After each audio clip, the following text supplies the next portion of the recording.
Toy Freddy. Don't get me wrong, the Toy Freddy figure is good. Of course, Jazzwares is not particularly known for having the best paint jobs. This is something I would say, even though the jump scare feature is neat. If I'm being real, I always thought it was really gimmicky, which it objectively is, but it honestly did grow on me over time. However, will I change it for the ability for them not to be able to turn their heads or torsos? Absolutely not. Sure, maybe Funko's ball joint system wasn't the best, but hey, at least it's gonna actually be posed pretty neatly.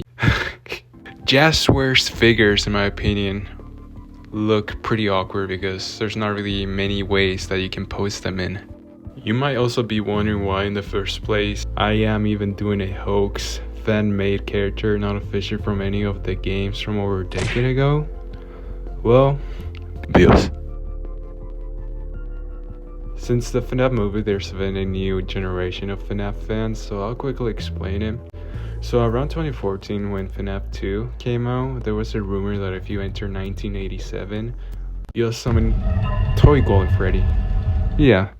So yeah, it's essentially a bootleg of FNaF 1's custom night. And yeah, this entire time it turned out to be a very bad FNaF 2 mod with a poorly photoshopped yellow hue shift on Toy Freddy.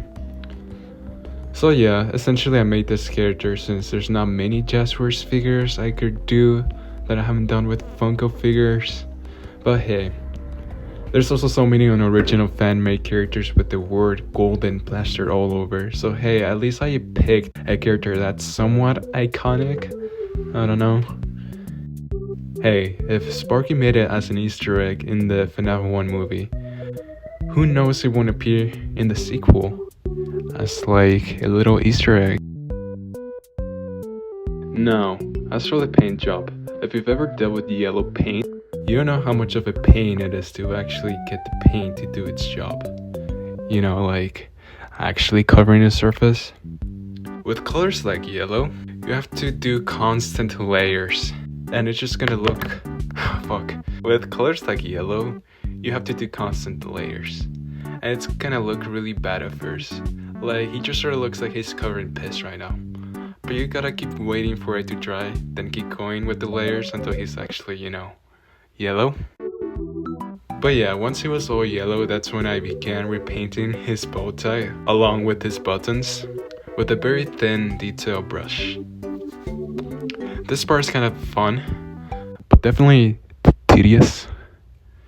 Again, for his top hat, I just repainted whatever parts I've gotten yellow all over him. And oh great, look at him. His eyes really look like he's just on drugs. He almost honestly reminds me of a weird combination between the Bimbo Bear and Winnie the Pooh.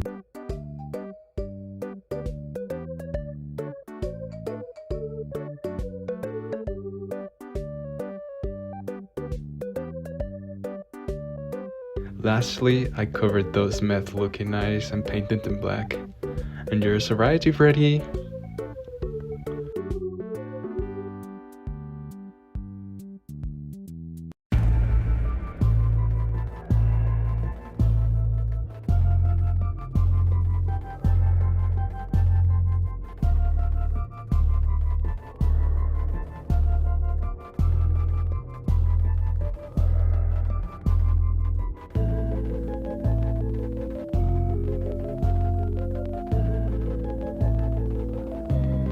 I figured out while recording this, you can actually also take the Jazzwares figures apart, just like the Funko ones.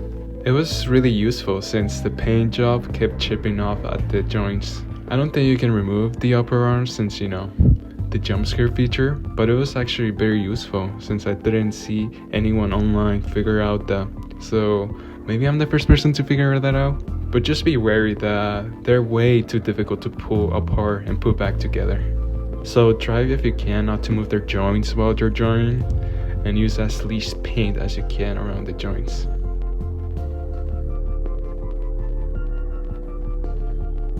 There was also paint bumps all over his body, so I scraped those off and repainted those parts.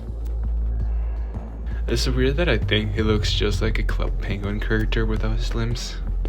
But anyways, he's basically almost finished, so to finish off, I used some gloss finish to really lock in the new paint job.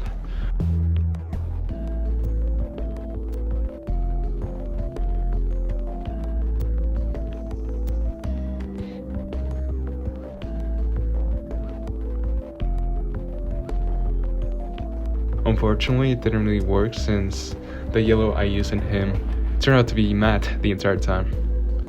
It didn't stop me from adding as much gloss as possible on his hat, bow tie, buttons, and eyes.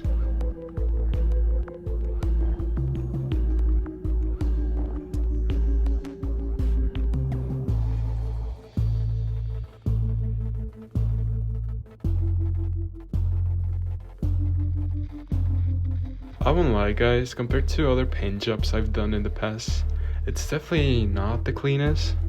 From afar it looks fine, sure, but if you really pay attention and get up close, you can definitely see paint bumps. There's also like smears of black and other colors where they just got mixed, but hey, just for the sake of being done, we're gonna say that it's because it's been abandoned in parts and service along with all the other wizards. But overall, I like it. He honestly resembles Toy Freddy more than the Jazzwares Freddy. Again, simply because something about how they painted his eyes is just so off to me. His colors also really remind me of Pikachu, which wasn't intentional, but I dig it a lot.